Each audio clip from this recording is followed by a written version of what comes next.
Welcome back to Bonded by Bravo. I'm your host, Amy, joined with my beautiful co-host, Jenna, who is always showing me up with the makeup. I like put every single ounce of I did bronzer. I did, I think it's like your red lip and your brown shadow. You know what this lip is? I saw it on Bravo and Cocktails, actually. It's like the Clinique that goes with whatever your lip color is. Like it just shows up how it's like, I don't know. But anyway, I love send that to me. Yeah, I love it. It's like a tried and true product. I think it's been around for 30 plus years. It's just one of those things. Do you use powder on your face? For what? For foundation? Yeah. No, I use the RMS Beauty I need these liquid foundation. I need these. It doesn't look like liquid. It looks like matte. No. Interesting. It could be my ring light though. Yeah, my ring light's making me look like too much. See, mine's making me. I'm like, should I turn one of them off? I feel like it's making me look 10 years older. Nope. Anywho, welcome back. So, for all of our listeners, our beautiful listeners, we are dropping this episode a day late. But also, Brock, while you're listening, we're gonna moving forward. After next week, we're gonna take a little Thanksgiving break, and then we will start dropping episodes on Tuesdays moving forward. Just because there's so much coming up, and sometimes by the time we get to the good stuff, it's already past, and we're like, why are we talking about this? We missed what happened. So yeah, to piggyback off of that, we might have to regroup on this conversation because okay, so the reason we were thinking record Monday is because Southern Charm is Thursday night, and it would be too far out if we waited till Wednesday when we normally record. But then I just looked up Real Housewives of Beverly Hills. When's that going to be? Tuesday nights. We're screwed. I know. Okay. We'll figure it out. We'll let y'all know when we're recording. Anyway, we're back, and I have been waiting all week for this because we have so much to talk about. And I think the thing that we both are dying to talk about is the Zach Bryan and Brianna Chickenfry of it all. If you live under a rock and have not heard this story, because it's not like Brianna Chickenfry was so in our wheelhouse so much. No. I followed her. I started following her a few months ago on social media. I just really liked her vibe. I think she's like an Italian chick from an East Coast city. Yeah, I'm such a basic bitch. Of course, that's why I liked her vibe. Yeah. That's exactly what it is. Well, yeah. I was like, she has dark features just like really me. Gravitate towards our own. That's so interesting. Yeah, that's probably why. And she's successful, and she has a few different podcasts at Barstool.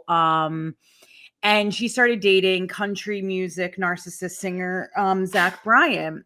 And last week it came out, they broke up a few weeks ago. We talked about it on the pod about their breakup, that she found out, was blindsided by it. Last week, she basically did a tell-all on her BFF's podcast with Dave Portnoy and Josh Richards. I only know him from the D'Amelio sisters, honestly. Oh, right. Okay. I was going to say, he's a little young for me, but yes. I mean, yeah. So she basically, this gangster, and I think this made me this catapulted my love for her. Totally. But Zach Bryan basically tried to silence her of all of the bullshit abuse, he put her through. Yeah. Mental abuse, control, narcissistic tendency, just narcissistic behavior, and tried to silence her with an apartment in New York, an apartment in Boston where she's from. She was offered $12 million. $12 million to sign an NDA to never speak about him again in the press. We should also be clear that she is lucky enough to be in a position that she can turn down that money. I think people were coming. I saw a little bit of commentary online coming for some of the exes that signed the NDA. Well, guess what? They probably weren't in this position that Brianna is in with Dave Portnoy, who I have no idea if she's gave any money. She said that he absolutely hasn't. He did offer to pay for her car, and Brianna, the car. That's right. Yeah, and she said on the pod that she knows that she's speaking from a place that she didn't need this money. And I think that's the point, is that like, how many people has he silenced with his disgusting behavior in the past? And I think it brings up a bigger conversation that we've been talking about. We've talked about Diddy so many times, and what comes money first? And the money of it all in the music industry, what we're seeing in the podcast this week. I listened to her BFS podcast where it was basically her just like thanking everyone and her talking about how she's been getting tens of thousands of DMs from other women who have been in similar situations, and her just saying the money and his team that saw all of this happening is disgusting, and how they just wanted her as a problem to go away. The team of it all is really, you hear about the teams being yes people, but it's interesting when it's another. I feel like when it's someone who is maybe not as famous, but is connected with someone like Dave Portnoy, who doesn't shy away from really anything. Like, he'll go to bat with anyone on the internet. So it feels maybe his team mismanaged this. Well, it's funny because she said the whole time in their relationship, he would downplay what she did for a living and say, like, they're not important people. They're not that, like, they're not gonna, like, this would never affect me. This would never affect me. And I think this is going to show. I mean, the Boston Bruins hockey team did a TikTok. She said that at the end of her, because they took it down. They had to take it down. So at the end of her interview with Dave Portnoy, I listened this week again, and she said, I almost didn't post the last 10 minutes, which is where she really said the bulk of the stuff about how like she couldn't wear her dress when she wore the dress to the Grammys. He basically said belligerent things to her and made her feel awful, and said, like, it's an awful dress. I don't want to be associated with someone who wears this. We all know what this is. This is just a controlling, insecure narcissist. Yeah, there is a story. I want you to finish this, but there's a story that she tells that I think will definitely hit home for you, as it did for me. And I bet so many other women, but finish the Boston Bruins part of this. So she says, one day I woke up and I just had the Morgan Wallen song, last night we let the liquor talk. And he said, don't you? And obviously, like, they're both country singers. They're both young country artists. They're probably, like, if we think of like Christina and Britney of the country days. I mean, that's such an old reference, but you get what I'm saying. And she said, don't you dare ever sing that song in my house again. And don't you dare ever. Yeah. And so if you look on TikTok, there's all of these people just singing that song of the Morgan Wallen song, last night we let the. So Boston Bruins went around to the hockey players and had videos of them singing the song. Like, that would be like, I mean, imagine if that was, they're basically just like, this is a hometown girl. Totally. And we got her back. And Zach Bryan, did you think of this? Did you think of this? She said something on her podcast today that I think really resonated. And she said the men that have gotten behind this to stick up for her has made the difference. And it just makes you think, if more men were to get behind women in these scenarios, like people who have big mouths like Dave Portnoy and have a platform, how different things would be. Because this is one of, I'm sure, many thousands, we see what's happening with Diddy cases, that it's sick. It really is sick.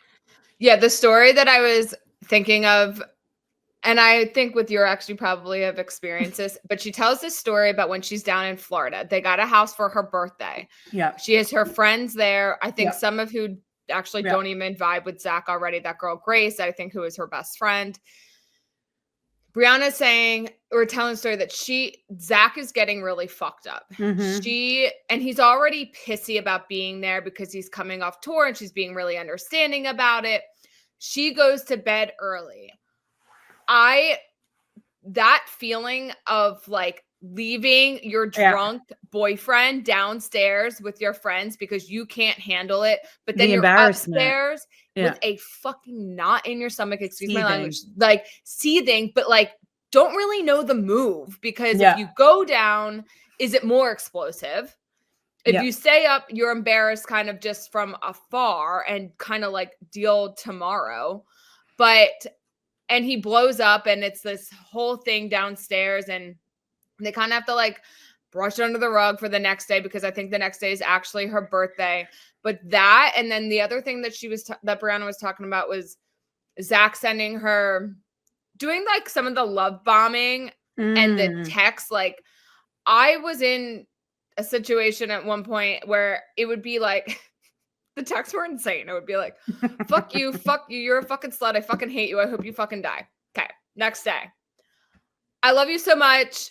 Can I come meet up? There's a gift coming for you today. Huh? What? What do you mean? What is happening?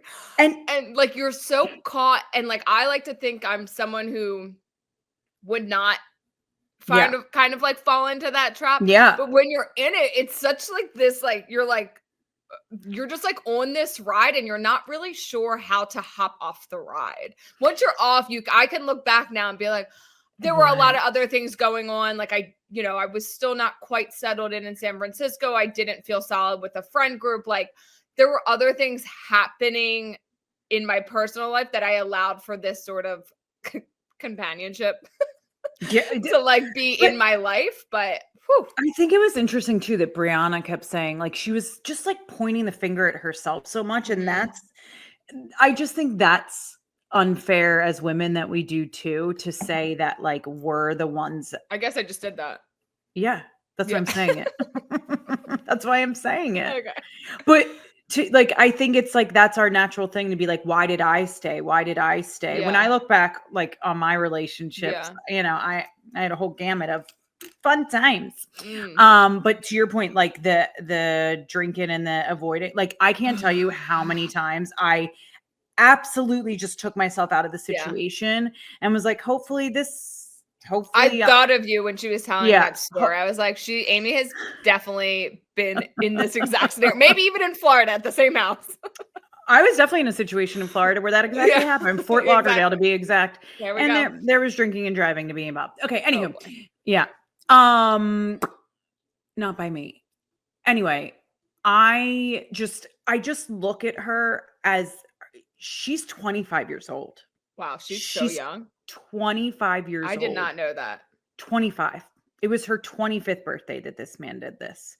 And I think back, I look at my 25th birthday and my ex-boyfriend ruined my 25th birthday. And you're like in a place where you want the thing. You want the thing. You want that thing that everyone's talking about, and that relationship that leads to maybe the marriage, and you start seeing people get into those things, and it's easy to fall into. This girl gave up at 25 years old, regardless of her status financially. It's still $12 million. Yeah.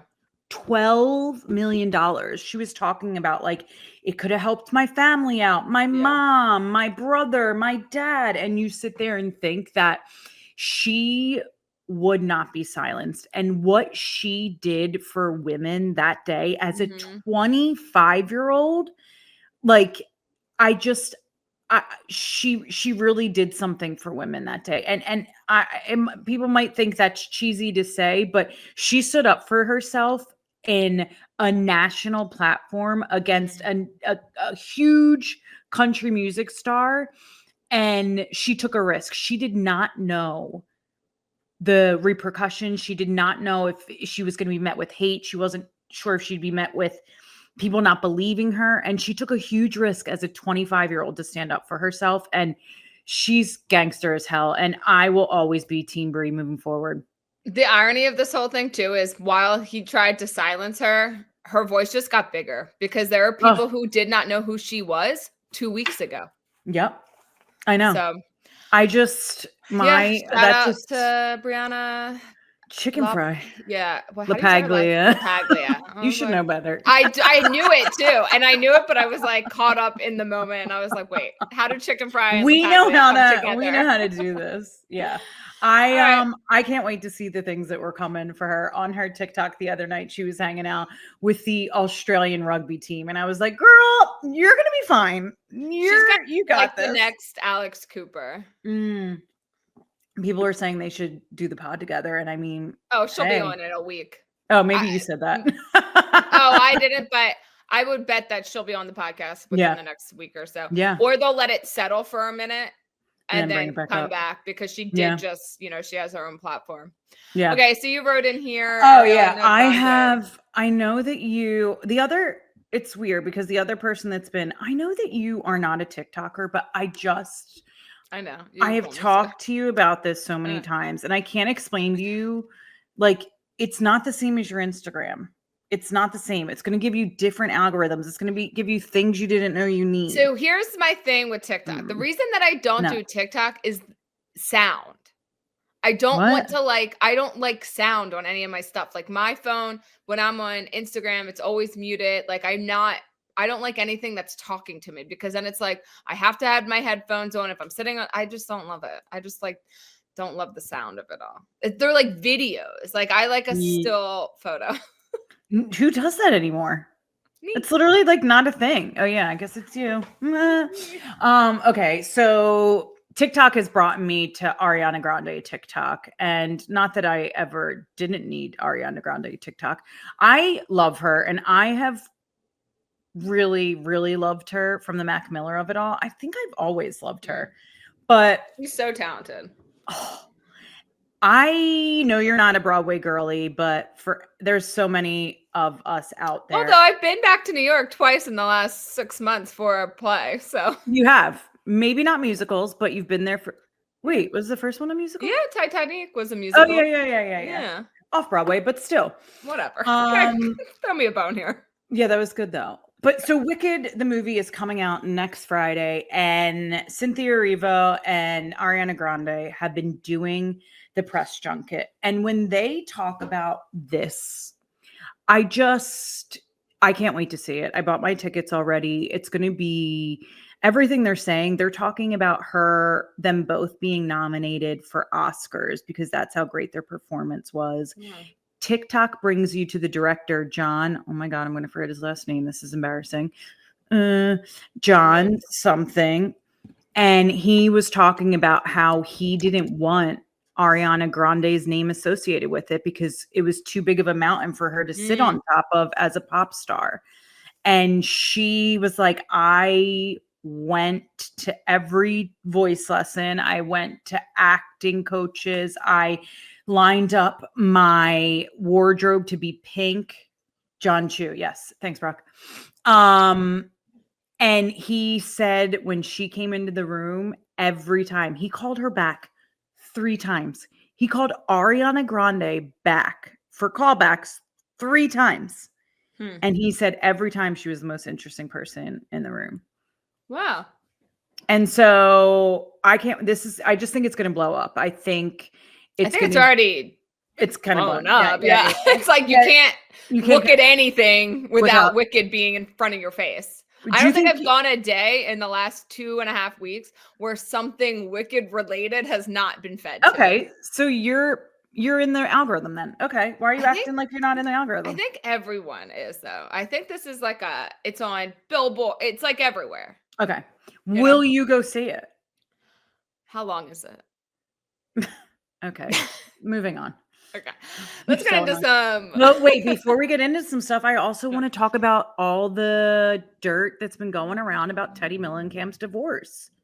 Have you heard this? hours, Brock says. No way. It is in one sitting? No, I can't. I can't. You're To answer your question, I will not be going to sit in a movie theater for You're 2.5 so hours. Annoying. I bet you Brock's going. See, he's going. Oh yeah, and there's going to be a second one. So 5 hours. But that's not at the same time.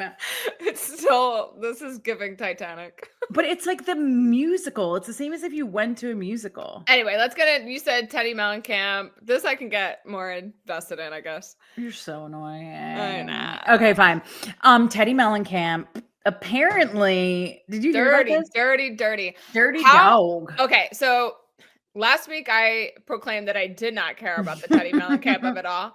But hearing that she was with this guy, Simon, who Teddi is having the affair with, who is in the horse industry or whatever. Apparently, the horse industry question. And also, there's like so much scandal within this like world. Yeah. It's wild.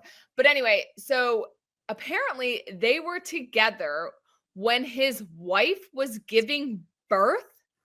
How, as a woman, or really any human being, could you really be having an affair with someone who has a pregnant wife? I understand a little bit of affairs in like, yeah, you know, I think we've talked about this as we've gotten older and you're in a longer relationship. I'm not condoning affairs, but you start to understand a little bit more of what happens, or things are, I don't know. You just start to understand them as it's not so black and white. Relationship dynamics. Yes. I think what I'm trying to say is they're not so black and white. What is black and white is if one of them is in labor, you're not there you got to remove yourself from the situation. So Teddi went on her podcast, 2 T's and a whatever the fuck it's called. And she went on her podcast today and was like, there are a lot of people involved and I can't talk about this yet. I can't say what's happening. And basically skirted around the issue. She said, because there's young children involved. Okay. Now, well, there have been. We came on here last week talking about how her husband was a cheater, but she's apparently been doing it the same. They've both kind of been doing the same, doing the dirty.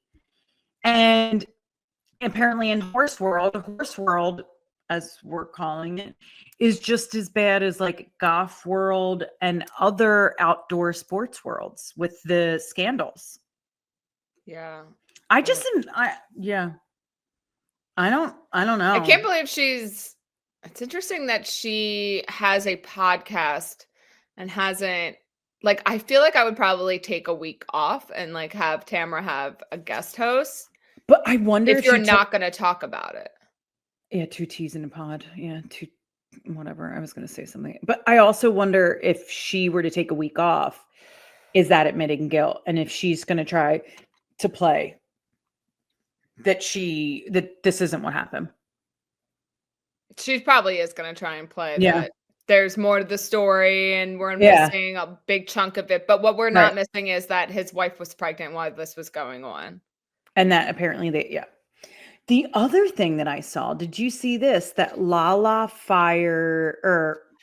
allegedly, Lala's assistant Jessica, who was a regular on her podcast. Not even a regular. She was a host. She's basically doing the show with her and Easton. Yeah. Who is Lala's brother. Yeah. And so she apparently is no longer with the show and there's not been any explanation. And she just one day was gone. And she went on her Instagram and said like, yeah, I'm sorry. I would have been there if I could have. And I think it was on Bravo and Cocktails. They said like, this has NDA written all over it. Mm-hmm. That like she had to sign an NDA. These freaking NDAs, man. Like, what is going on? I don't know. And then I saw someone wrote, though, that NDAs are not, how did they say? It was on Bravo and Cocktails. But something about them almost like not being really like worth anything in California, in the state of California. Oh, interesting. We need to. But that doesn't make any sense because that's what most of them are. Yeah. But like, regardless of what happened, Lala stays burning bridges. She stays burning bridges. She burns a bridge a year. I swear. Like she hasn't gone an entire year without burning a bridge with one of her close friends. And we like really messed with her at one point. We really did. We really liked her. What a distant time. I think there was a moment where one of us said, like, if this, don't like quote us on this, but we'll never not be Lala. I think it had to do with Sandoval. Yeah. And we were mistaken. One other thing I did want to give, this is like sorry, my nose is itching so bad. I think I'm allergic to this makeup. And so if anybody's watching us on YouTube, I apologize. I did want to get back to the NDA thing, just because we've been saying the word NDA so much. RHOBH did a TMZ interview. This is a little bit of a Diddy update. And RHOBH did a TMZ interview about P. Diddy. And actually cut himself off from what he was saying because he was so surprised about what he was saying, because he was giving too much information. And he basically said, since Diddy has been put in prison, big name people have been coming to Diddy to keep paying Diddy to keep their name out of Diddy's mouth. Isn't that interesting? Money is a powerful thing. And I don't think we'll ever know the full extent of what went on with Diddy and these parties and all of the people that have NDAs galore. So, would you ever sign an NDA? I was thinking about that with this Brianna chick. Like, it's such a good idea. Like, that's such a good question. If somebody offered you $12 million and you were in this situation, what would you do? I'm taking it. I'm not in a financial position to not take it. Over your story, though. I don't know if I believe that. Who's listening to my story, though?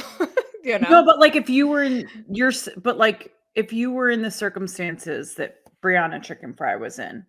If I was like successful with my podcast and had enough money to like sustain then I would do what she did as well, where I wouldn't take the money. Yeah. But in the position that I am currently in, I'm taking the money. I'm taking the money. I would settle for $1 million. I would also want that in. You know what? I don't want it over 3 years. I want it all at once. I'm going to my ex. He owes me. I will talk about you on this podcast if you give me $1 million. There you go. Give me 10,000. I'll be fine. Yeah. Anywho, okay, moving on. What are we talking about on Bravo World? Let's start with New York, because the internet is pissed. Okay. You want to know what I want to start with New York about? Huh. 2 of my favorite restaurants were featured that I've suggested to you so many times. I know Chinese tuxedo was on there. I saw that. I thought of you immediately.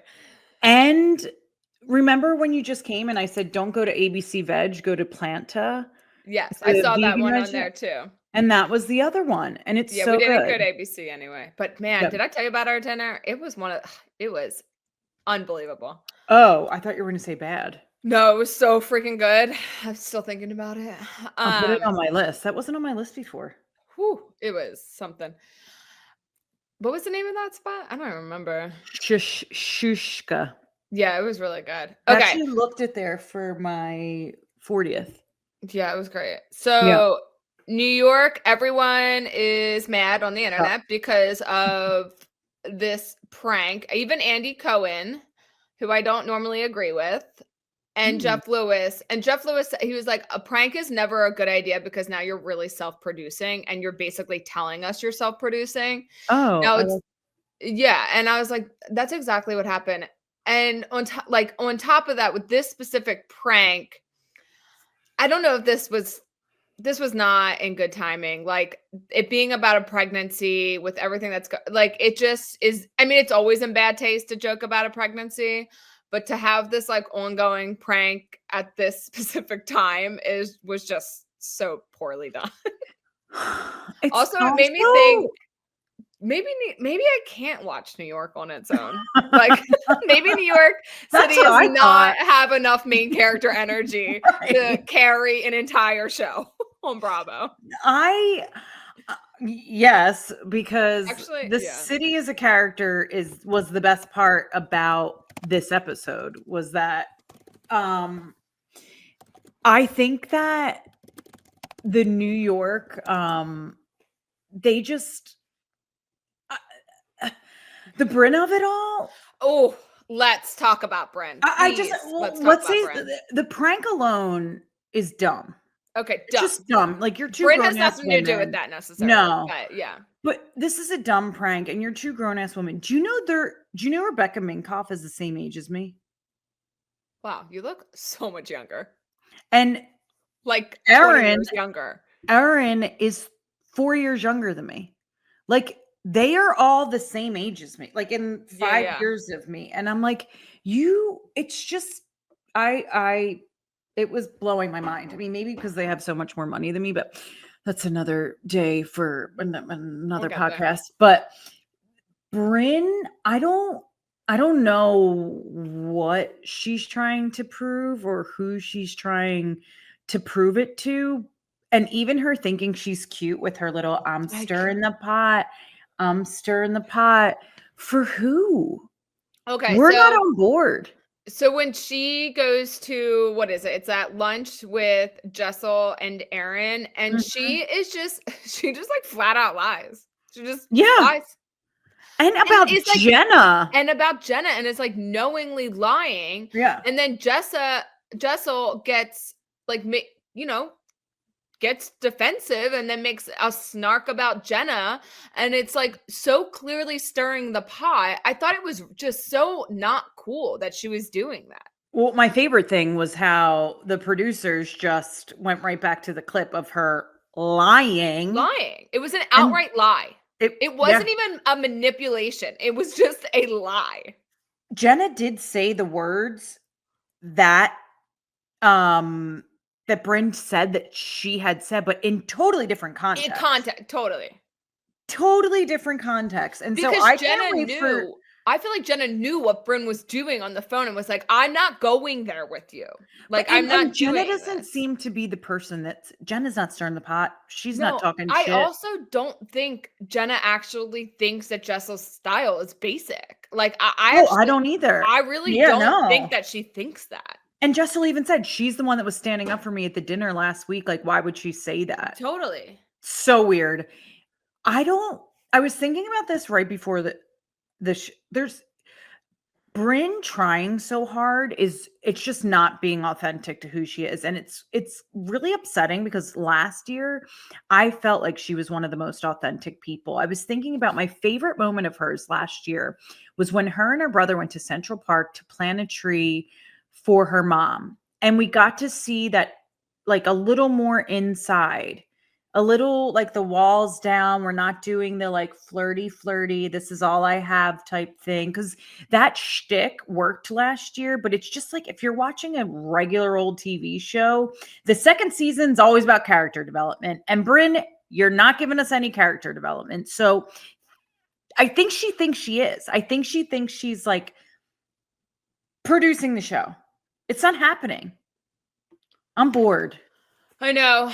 Jeff Lewis said something else on Watch What Happens Live, that he does like RHONY, like in general, because he likes that the women continue on with their careers and don't make the reality show their career. And I was feeling like bored and frustrated with that whole prank. And then when he said that, because I watched it after, I do agree with that, like, because we can see it in a lot of the other shows where they end up just making this their whole thing.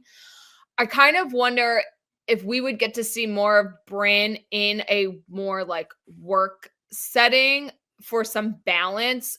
Could she like bounce back from where the audience is with Brynn? Because right now I don't feel like any of the audience is following her on this journey. Well, and it was interesting when she was talking about work and what she's doing. And totally. That's what made me think of it. Because when they started asking her questions, then I was kind of back engaged with her.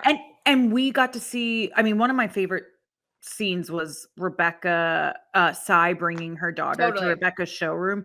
Sai's daughter's curls were I couldn't She's focus adorable. on anything else. Yeah, it was like, that was super cool to see Rebecca in her element. We loved seeing Jenna in her element. We saw Justice shopping. That was her element. Like, we get to see people in their element. And it's like, I think Jessel or Erin made the comment, like, don't come for Brynn's job. She'll come at your throat if you say anything about Brynn's job. But let us see that. I bet you she's not allowed to. I wonder if she's not allowed to film it. Yeah, I'm wondering that. I also really can't stand, and I don't know if this is because I have a Rebecca Minkoff bag. It was my first designer bag, and I can't stand how much she's shading Rebecca Minkoff. I don't get it either. Her bags. Also, she built a $100 million brand. Right? Like, what is there to shade? But you know what? I really loved Rebecca's response. And like, look, I've had real, I don't know what she said, but she basically said, like, I've had real people come from me. Yeah, I've had real sharks come from me. Like, I'm good. Like, this is nothing. This is like, I don't even feel this. I feel nothing towards this. It was the first we saw. No, it was the first we saw of Rebecca. Totally. The other thing I do want to chat about, and this is not even super pertaining to this episode, Jessel and Pavitt.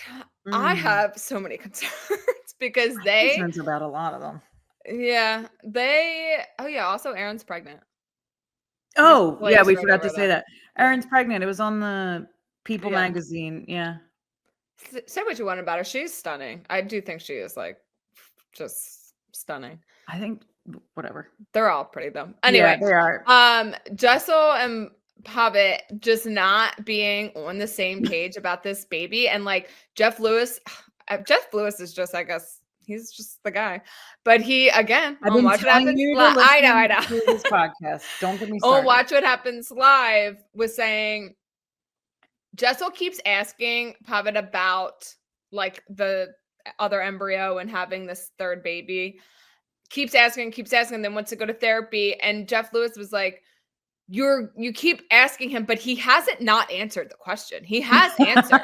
It's just not the answer you want. It's just not the answer you want. And so he does keep answering it. So I am just like, oh, this is... That's a good point. It's a good point. Big yikes.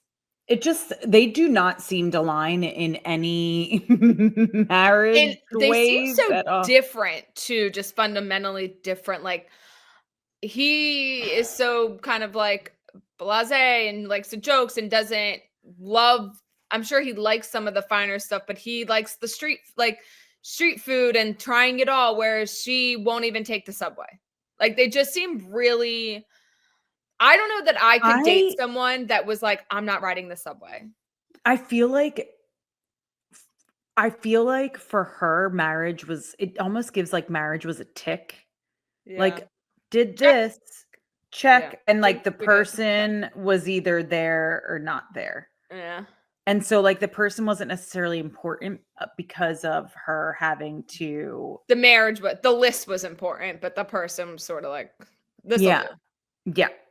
Me and my friend were just having this conversation about how important I should have married for money first, stuck it out for 10 years, divorced, and then married for love. I say it all the time. I married for the potential of money. Well, anyhow, I don't know. We'll see what happens with RHONY. Hopefully it's fine. If they're not going to give us a storyline, I would like them to go to more restaurants and highlight the restaurants and give me the real names. Like, I could get into that because that's like my favorite thing to do. Sometimes I'll sit on Google Maps and just like zoom in on different restaurants and bars. Did you see what Bravo and Cocktails did? Bravo and Cocktails created a list of all of the restaurants and bars and spas and things that are being featured in RHONY this year. Oh, cute. Demois has something like that on the app. Don't ask me why I have the app. No, they do though. Even on their Demois has it for big cities. Yes. It's a great place to start when you're in a big city. But okay, anyway. So reunion, Orange County reunion. Oh boy, this feels like it was so long ago. The second one, I literally wrote that on the outline. I was like, feels like forever ago. Yeah. Oh God. My big takeaway I'm not. I know that we have like opposing views. baseline. Like we like Emily though. Like I know that you love her. I like her. I am not here for this attack on Katie and Heather. Like why they're bringing up something from 10 years ago and then using the In Touch weekly article as proof was just so beyond me. I just did not. Wait, what's the In Touch article as proof? Okay, so we'll kind of get to some of the other bits about the reunion in a second, but the thing that I found myself most frustrated by is they're coming for Katie. Like Heather clearly not vibing with Katie. This paparazzi gate really like just fucked everything up. Threw her over the edge. Totally threw her over the edge. She is so bothered by Katie. We've talked about that before. Yeah. I'm a little confused why Emily is so all of a sudden with Heather on this like fight. I know that there was the stuff with her daughter and the babysitting, but I'm still not totally grasping why Emily is doing the same kind of digging Heather is against Katie. And see, I wonder if Emily's coming at it more. I wonder if like this part of me is like, just because of the way she was talking about things to Jen and to Katie, I wonder if the gals go to her and are like, can you explain this to me? Can you explain what this means to me? Because she is a lawyer. Yeah, she's coming off real condescending though. I'm not into it. Okay, keep going because I have opinions. So I have thoughts. Oh, good. Heather is coming down on Katie about something that happened like 9-10 years ago because she says like, oh, you have a history. Like Heather says to Katie, you have a history of falsely accusing. Yeah, and that was you weird. know that she was waiting for that bit to grab onto it. And then Andy Cohen, she was like, Heather was like, Andy's going to then ask me about this. And here I'm going to lay it out. So she lays out this situation that happened 10 years ago in Georgia. Katie explains it, but now Heather and Emily keep questioning like her story. First of all, you guys weren't there. Second of all, this was 10 years ago. And like the source that they're using, and they even show it up, they bring it up on the screen, is like Heather refers to the police said, and then Heather and Emily are like, what do you think? Like, what would the police lie? And so then like they're quoted in an article, but the article that they pull up is an In Touch weekly article. And I was like, so the cops are getting interviewed by the press and it's going into In Touch weekly. Like, of course the narrative is going to be like in their favor and to like, I don't know. I just don't find that to be. But the cops just imagine if they did this to Heather or anyone else, if they put an article from 10 years ago when Katie was at the worst time of her life, literally freaking homeless.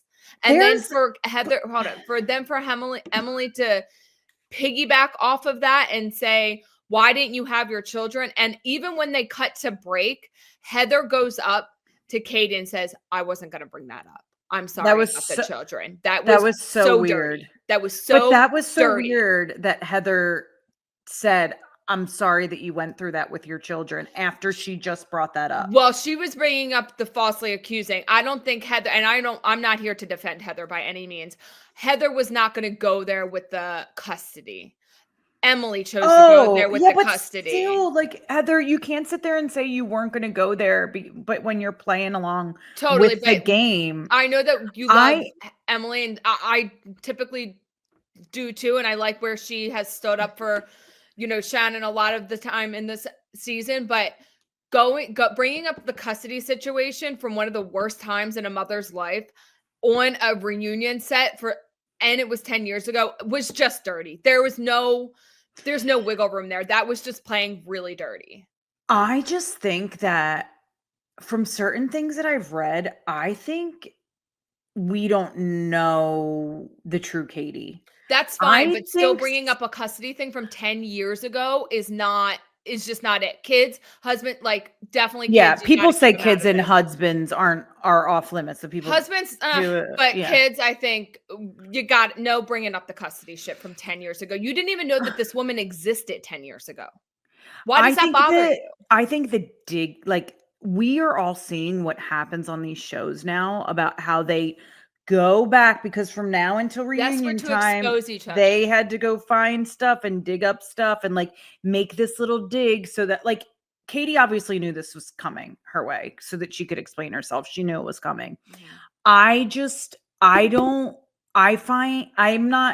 think there's like secrets to be told. Like, I just don't trust what's up with Katie. I think there's more to the story than what we know. Not about that story, but about who she is. I feel like from some of the things I've read, like she just isn't as truthful. But I think that can be true. I think that what Emily did and can I think also that's be dirty. Like, yeah, but we're all playing. dirty. Yeah, and I think that's what they do with the reunions. But like they're all gonna play shit. Like when she, I just think that was so below the belt for even these women. Fair. I really think that was just so below the belt. I just this reunion with Jen and Katie, Jen and Katie, like I'm just very iffy about them right now. I don't know what's going on with them, but it just seems like there's something. This whole story about the cops and the this and the that just seemed really off to me. Like, we do not know what really happened. And I just think that we're going to find out more about Katie, and there's going to be more in the works. Like, I want to sit back and watch this unfold. I think what actually happened with Katie was that she was texting, and the guy who saw her texting blew up at her about that, because I think maybe he had some terrible history with someone. And that I don't agree with. Don't be texting and driving. Like, and maybe Katie was at fault there. I'm not even talking about this situation. I'm saying in general, from Katie as a character this season, I think she played a persona, but I think that as we sit back and kind of let things settle, I will be interested to see what happens with her in season 2 and what will come out of the woodwork, because things always do. I'm feeling like I can say that I don't have a clear opinion on how I feel about Katie. Jen, I'm not so iffy about. I'm here. I like Jen. I'm here for Jen. I think all the shit that they're digging up and trying to pull with the Ryan of it all, I'm like, I don't know. I just don't care that much about gambling, or I just am not finding it so morally wrong, I guess. What if that was your friend? And your friend, like, I think for me, listening to Jen defend Ryan while Emily was telling her the like legal consequences of it, and it was almost as if she was learning it as new news, was so frightening to me. Thinking that, oh my God, does she really know what's going on? Like, little, like, naive. I think it's more that, like, does Jen understand what's really happening? Is Ryan being truthful to her about the consequences and what's at stake? But even if she didn't know, does that really give the women reason to not like Jen? Like, that's her bed. Let her lie in it. Well, because Jen hasn't done anything to these women. Like, the only thing that they really throw at her all the time is Ryan. It's nothing about Jen. It's only about Ryan and Ryan's decisions. That's the only thing that they really seem to get on her about. But it's like, that's her bed. Let her lie in it. If it all comes to blows, then she'll deal with the consequences, and that's on her. Yeah. It made me change I just felt like she was like the kind of like when you look, I think what's triggering to Emily about Jen is that Jen gets to just sit back and kind of let life happen to her, and Emily's had to work her ass off to get where she's at. But that's just life, honestly. No, but I think that's what's triggering. Like, I think that's why Emily's triggered and why she feels a certain way about Jen when these situations come up. I as a viewer, it's like, Jen, hello, are you good? Like, do you know what's going on in your house? Or do you know that like the fire's coming from inside? Are you good?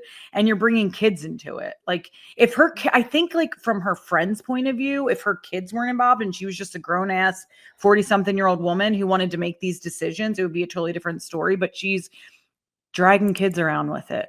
But It's just Ryan's name was irresponsible. dropped. So Yeah, but you heard what I feel like it was dropped because he's testifying against the guy. That doesn't mean he's not guilty. Yeah. I don't know. I just am not like getting behind all the hate towards Jen when it has what is the more hate to do saying? No, like not so from the much girls. on the actual, From yeah, the because the girls. internet actually is more on where I'm at. Like, Yeah. these women are bullying you for the person you're dating. Like, all of these women, frankly, have dated shit men. So it's like, and everybody came after them for that too. I mean, it's yeah, like par for the I don't know. course. If you're going to be on a reality TV show, they're going to undercover everything about you, a la Katie's thing that happened 10 years ago. And I guess the other thing though that's a little confusing is like, okay, you want to come down on Jen for her decisions, yet you're friends with someone like Tamra, who is just so vile. And it's like, how does that math? I just like, I don't know. You can be so judgy towards Jen for the guy she's dating and maybe not agreeing with her decisions and think she's irresponsible. Yet you're sitting right next to and are friends with one of the most vile people who have ever been on reality TV. And who sat today and said, what was she had some Instagram today that basically was like, I did my job. I did my job this season. We'll see if she's back next season. See, that's what I think I like about Jen. Like, even if I don't agree with some of her decisions regarding Bryan, I feel like Jen has like heart.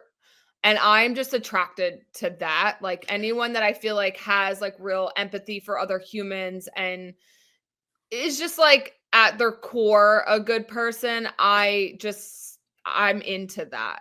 I think Emily's coming for her because she doesn't think she has a backbone, which is why I don't think I like Jen.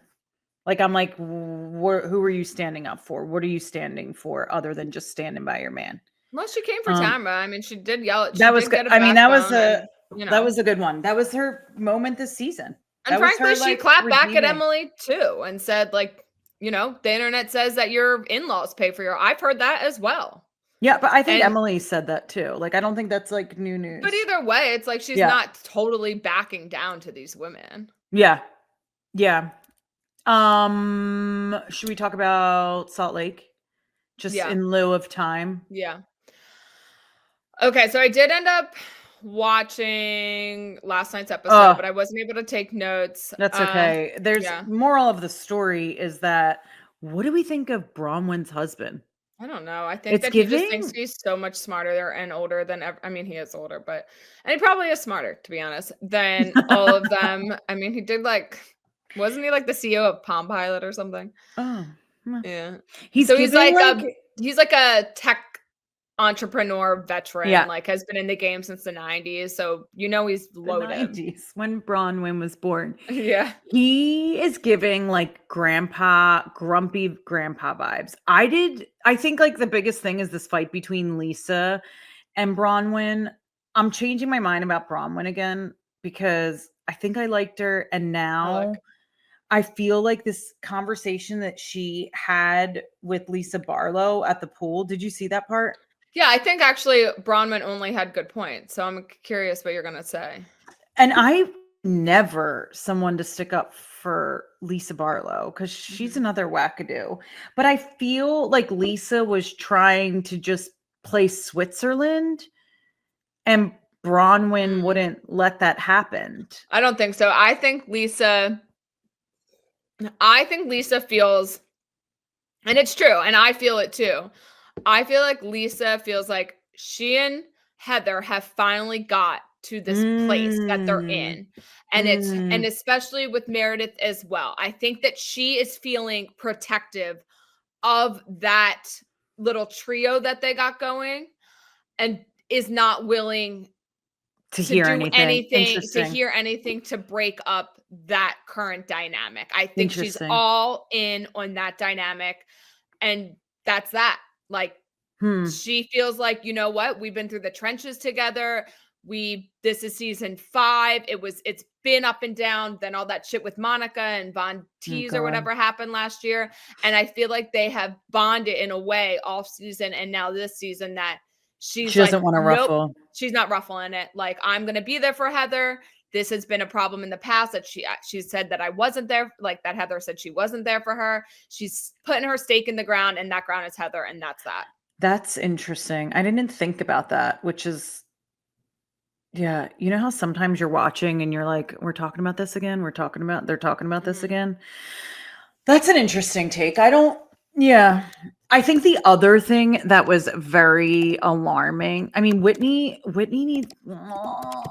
annoying as hell. Oh, I can't with her. She was like, she's so happy that Braunwyn is having some resistance with Lisa, and like when she went to go check on after there's like the pool scene or whatever, Braunwyn goes inside and you just kind of see a little smirk on Whitney, but she's like trying to hold it together. It's like watching someone almost crack on SNL. Like, oh my God. The one thing I do want to say about this episode and like moving forward, or I think I said this last week, I do not want to see these house husbands on my screen. Does Seth give you the total ick? Oh, he's so weird. He's weird. Ew, when he showed up that thing and said biatch, and I think he was trying to be funny when he showed the text. There was like this one hat he was wearing that I was just... Ew, I think he was trying to be funny, and it just gave like... He's kind of like walking ick. Yeah. Because he's actually like, if he doesn't speak, if we just saw him from like afar in person, he's like a good looking guy. Yeah, he's not bad. But now watching him, I just can't even like see that anymore. The other, like, and these men like fighting with each other, it's so weird. I was like, no, get off my screen. I'm not into it. When we get back to the end of it, when Braunwyn's trying to bring up her daughter and Todd is just shutting it down. What do you think that's about? I think he's protective, and I think that's what it is, like loyalty and protection, but it's like he's talking to her like it's his child. Like that's how it reminded me of how my dad talks to me when I'm in trouble. Yeah.